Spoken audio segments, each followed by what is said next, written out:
सब कहते हैं कि XGBoost is the undisputed king of machine learning, right? पर what if I told you कि कभी-कभी एक एकदम बेसिक लॉजिस्टिक रिग्रेशन भी इसको बुरी तरह हरा सकता है। Welcome back to this deep dive. आज हम XGBoost का असली सच अनकवर करने वाले हैं। Okay, let's jump right in. आज हमारा pace थोड़ा fast होगा. We'll start with the ultimate ML plot twist. फिर देखेंगे extreme boosting actually काम कैसे करता है. उसके बाद we'll uncover hyperparameter tuning का secret sauce, dive into the ultimate model battle, learn to explain AI using SHAP, और end करेंगे with exactly what you need to say to crack that next ML interview. Let's go. Section 1. The ultimate machine learning plot twist. So check this out. XGBoost की reputation literally terrifying है. Like 2014 से 2019 के बीच इसने practically हर structured data competition जीता. It was everywhere. पर यहाँ आता है एक मैसिव प्लॉट ट्विस्ट. इस एब्सोल्यूट डोमिनेंस के बावजूद कुछ रियल वर्ल्ड प्रोडक्शन सिनेरियोज ऐसे हैं जहाँ एक simple ancient algorithm like logistic regression XGBoost को आसानी से आउट परफॉर्म कर देगा. आई नो, शॉकिंग लग रहा होगा, पर होल्ड दैट थॉट, क्योंकि कुछ ही मिनट्स में हम मैथमेटिकली प्रूव करेंगे कि ऐसा क्यों होता है. पर उससे पहले let's talk about why it's called the king in the first place. XGBoost stands for Extreme Gradient Boosting, और इसके डोमिनेंस के 3 मेजर रीजंस हैं. Number 1 is speed. ये सेकेंड ऑर्डर ग्रेडियंट्स यूज करता है. इसका मतलब ये सिर्फ एरर का डायरेक्शन नहीं देखता, बल्कि लॉस फंक्शन का कर्वेचर भी समझता है. So it takes way smarter steps with fewer trees. Number 2 built in regularization. Vanilla boosting बहुत जल्दी ओवरफिट कर जाता है, राइट? पर XGBoost लीफ वेट्स पर L1 और L2 पेनल्टीज लगाता है to keep things under control. And number 3 which is a real game changer, missing value handling. ये ऑटोमेटिकली सीख लेता है कि मिसिंग डेटा को किस ट्री नोड में भेजना है. मतलब मैनुअल इंप्यूटेशन की टेंशन ही खत्म. Moving straight to section 2, how extreme boosting actually works. इन सारे कॉम्प्लेक्स मैथ्स के पीछे का core concept actually surprisingly simple है. इसको एक सिक्वेंशियल रेजिडुअल करेक्शन लूप कहते हैं, पर आप इसको एक स्ट्रिक्ट टीचर और स्टूडेंट की तरह सोचिए. ट्री 1 एक इनिशियल प्रेडिक्शन करता है और नेचुरली कुछ मिस्टेक्स भी करता है, जिसे डेटा साइंस टर्म्स में हम रेजिडुअल्स कहते हैं. अब ट्री 2 आता है, पर ट्री 2 ओरिजिनल डेटा को नहीं देखता. इसका पूरा फोकस सिर्फ और सिर्फ ट्री 1 की मिस्टेक्स को फिक्स करने पर होता है. फिर ट्री 3 आता है ट्री 2 की गलतियों को सुधारने. ये लूप रिपीट होता रहता है, एरर कम होता रहता है, जब तक कि आपके प्रेडिक्शंस लिटरली हाइपर एक्यूरेट न हो जाएं. Section 3, tuning, the secret sauce. अब एक बात हमेशा याद रखना, एक अनट्यून्ड XGBoost मॉडल एक्चुअली एक मैसिव लायबिलिटी है. It's dangerous. आपको इसको प्रॉपर्ली ट्यून करना आना चाहिए. ये रहे आपके कोर लीवर्स. आपका N estimators simply number of trees है. आपका learning underscore rate step size है. एंड ऑनेस्टली ये आपका प्राइमरी कंट्रोल लेवल है. अगर लर्निंग रेट हाई है तो आपको कम ट्रीज चाहिए, लो है तो ज्यादा ट्रीज चाहिए. फिर आता है मैक्स डेप्थ, जो ट्री की कॉम्प्लेक्सिटी कंट्रोल करता है. और फाइनली सब सैंपल, जो रैंडमनेस ऐड करता है by using only a percentage of रोज पर ट्री. ये इंश्योर करता है कि आपका मॉडल ब्लाइंडली डेटा को मेमोराइज ना कर ले. अब आते हैं क्लासिक ट्रैप पर, जहां मैक्सिमम लोग फेल होते हैं. यही एक जूनियर और एक सीनियर डेटा साइंटिस्ट के बीच का फर्क बताता है. एक जूनियर हमेशा डिफॉल्ट मैक्स अंडरस्कोर डेप्थ को 6 पर छोड़ देगा. स्मॉल डेटा सेट्स पर डीप ट्रीज और बूस्टिंग का ये कॉम्बिनेशन इनक्रेडिबली फास्ट ओवरफिटिंग करता है. The senior fix, start shallow. उस मैक्स अंडरस्कोर डेप्थ को 3 या 4 पे ड्रॉप कर दीजिए. जब अनसीन डेटा पर जनरलाइज करने की बात आती है, तो shallow trees with more iterations almost always outperform deep trees with fewer iterations. Literally a pro tip right there. And here's another massive coding trap. अगर आप इम्बैलेंस क्लासेस डील कर रहे हैं, लेट्स से फ्रॉड डिटेक्शन, जहां 99% transactions बिल्कुल normal होते हैं, तो आदत के हिसाब से आप scikit-learn में लिख देंगे class weight equals balanced. Stop right here. XGBoost इसे कंप्लीटली इग्नोर करता है. आपको एरर मिलेगा या वर्स एक साइलेंट फेलियर. XGBoost में क्लास इम्बैलेंस हैंडल करने के लिए आपको scale underscore pos underscore weight parameter use करना ही होगा. इसे अभी लिख लीजिए. ट्रस्ट मी, ये आगे जाकर आपके घंटों की डीबगिंग बचा लेगा. Section 4.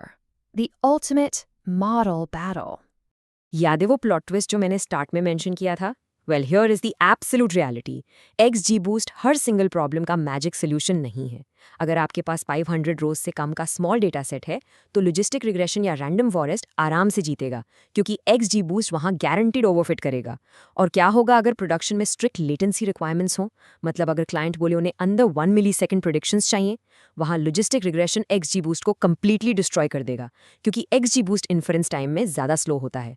बट अगर आप XGBoost को large, extremely messy, non-linear tabular data देते हैं जिसमें क्लास इम्बैलेंस हो, तो वहाँ ये लिटरली अनडिस्प्यूटेड चैंपियन है, no competition. Section 5. Explain AI with SHAP. Okay, तो आपने एक किलर XGBoost मॉडल डिप्लॉय कर दिया, ऑसम। पर प्रॉब्लम ये है कि ये एक ब्लैक बॉक्स है और बिजनेस स्टेक होल्डर्स को ब्लैक बॉक्सेस से डर लगता है। यहाँ एंट्री होती है शार्प की, शेपली एडिटिव एक्सप्लेनेशंस। ये आपको सिर्फ बेसिक फीचर इंपॉर्टेंस नहीं देता, शार्प आपको एग्जैक्ट डिटेल में बताता है कि हर एक सिंगल फीचर ने एक स्पेसिफिक इंडिविजुअल प्रेडिक्शन को एक्चुअली कितना ऊपर या नीचे पुश किया। ये एक गेम चेंजर है, क्योंकि ये इन कॉम्प्लेक्स ट्री एंसॉम्बल्स को ट्रांसपेरेंट, ट्रस्टवर्दी बिजनेस एसेट्स में बदल देता है। Just imagine this scenario for a second. आप एक बोर्डरूम में अपना नया कस्टमर चर्न मॉडल प्रेजेंट कर रहे हैं। आपका मैनेजर डैशबोर्ड देखता है और पूछता है, ओके आई सी दिस। तुम कह रहे हो कि कस्टमर 342 के चर्न होने का एग्जैक्टली 87% रिस्क है, पर क्यों? इस स्पेसिफिक नंबर के पीछे का सॉलिड रीजन क्या है? अगर आप इस क्यों का जवाब नहीं दे सकते तो ऑनेस्टली आपका मॉडल बिजनेस के लिए यूजलेस है। और यहीं पर शार्प आपकी पूरी प्रेजेंटेशन बचा लेता है। आप सिंपली कस्टमर 342 के लिए शार्प वैल्यूज पुल करते हैं और कॉन्फिडेंटली एक्सप्लेन करते हैं, वेल, इनके रीसेंट डेज इनएक्टिव होने की वजह से इनका चर्न रिस्क 0.34 AP गया, पर इनके हिस्टोरिकली हाई RFM स्कोर ने उस रिस्क को 0.12 डाउन पुल किया। इसका जो नेट मैथमेटिकल रिजल्ट बनता है वो एक 87% हाई चर्न रिस्क है। बूम! आपने उन्हें सिर्फ एक प्रेडिक्शन नहीं दी, आपने एग्जैक्ट क्यों और क्या फिक्स करना है बता दिया। Highly actionable insight, just like that. Section 6, crack the ML interview. चलिए अब इन सब कॉन्सेप्ट्स को रियल करियर कैपिटल में ट्रांसलेट करते हैं। जब कोई हायरिंग मैनेजर आपसे पूछे आप क्लासिफिकेशन प्रॉब्लम के लिए कौन सा मॉडल यूज करेंगे, तो प्लीज सिर्फ XGBoost बोलकर मत रुक जाना। एक senior completely interview winning answer कुछ ऐसी साउंड करता है, मैं प्रॉब्लम की बेसलाइन और कम्प्लेक्सिटी समझने के लिए लॉजिस्टिक रिग्रेशन से स्टार्ट करूंगा। अगर वहां मैं एक एक्यूरेसी सीलिंग हिट करता हूं, तब मैं नॉन लिनियरिटी हैंडल करने के लिए XGBoost ट्राई करूंगा, और प्रेडिक्शंस को अपने स्टेक होल्डर्स को समझाने के लिए मैं हमेशा एंड में शार्प यूज करूंगा। ये जवाब तुरंत आपकी डीप मैच्योरिटी और सॉलिड बिजनेस सेंस दोनों को सिग्नल करता है। You are hired. और अगर आप एक फ्रीलांसर हैं तो लिसन केयरफुली, ऐसे आप अपने रेट्स लिटरली डबल कर सकते हैं। चर्न मॉडल के लिए पे करने वाले क्लाइंट्स को सिर्फ प्रोबेबिलिटीज का एक बोरिंग कॉलम नहीं चाहिए, उन्हें एग्जैक्टली ये जानना है कि उनकी सेल्स टीम को आज सबसे पहले किस स्पेसिफिक कस्टमर को कॉल करना चाहिए। XGBoost और शार्प एक्सप्लेनेशंस को एक साथ पैकेज करके आप उन्हें एक कंप्लीट एंटरप्राइज ग्रेड डिलीवरेबल दे रहे हैं। आप उन्हें एक प्रेडिक्टिव इंजन और एक एनालिटिकल डैशबोर्ड दोनों एक साथ प्रोवाइड कर रहे हैं। सो इस एक्सप्लेनेबिलिटी लेयर के लिए एक प्रीमियम चार्ज कीजिए, क्योंकि रियल अनडिनाइबल बिजनेस वैल्यू यहीं पर है। ऑलराइट, अब टाइम है आपके रियल अंडरस्टैंडिंग को टेस्ट करने का। ये रहा आज का आपका क्विक मिनी चैलेंज। नंबर 1, हमारे पहले वाले मॉडल बैटल में एक बेसिक लॉजिस्टिक रिग्रेशन एक अनट्यून्ड XGBoost मॉडल को एग्जैक्टली क्यों हरा सकता है। नंबर 2, अगर आपका क्लाइंट अंडर 5 मिलीसेकंड्स की super fast deployment latency demand करता है तो आप कौन सा मॉडल डेफिनेटली चूज करेंगे। और नंबर 3, एक perfectly under performing XGBoost model का F1 स्कोर फिक्स करने के लिए किन 2 एग्जैक्ट पैरामीटर्स को आप ट्यून करना स्टार्ट करेंगे। इस एक्सप्लेनर को यहाँ पॉज करें and genuinely test yourself in the comments. तो आज का सबसे बड़ा टेक अवे ये है कि XGBoost अनडाउटेडली एक एब्सोल्यूट पावर हाउस एल्गोरिदम है, पर सिर्फ तब जब आपको लिटरली पता हो कि इसे कंट्रोल कैसे करना है, कब होल्ड बैक करना है और सबसे ज़रूरी इसे एक्सप्लेन कैसे करना है। पर ज़रा सोचिए, मॉडल सेलेक्ट करना तो सिर्फ आधी बैटल है। क्या आपका मॉडल सच में अपने एब्सोल्यूट फुल पोटेंशियल पर चल रहा है? अगर आप AI इंजीनियरिंग और डेटा साइंस को डीपली मास्टर करने के लिए सीरियस हैं, तो हमारे चैनल को अभी सब्सक्राइब करें, क्योंकि अगले ब्रेकडाउन में हम हाइपर पैरामीटर ट्यूनिंग और ग्रिड सर्च व्यू पर एक पूरा डीप डाइव करने वाले हैं, जो इन सारे मॉडल्स के ट्रू मैजिक को अनलॉक कर देगा। You definitely won't want to miss that. See you next time.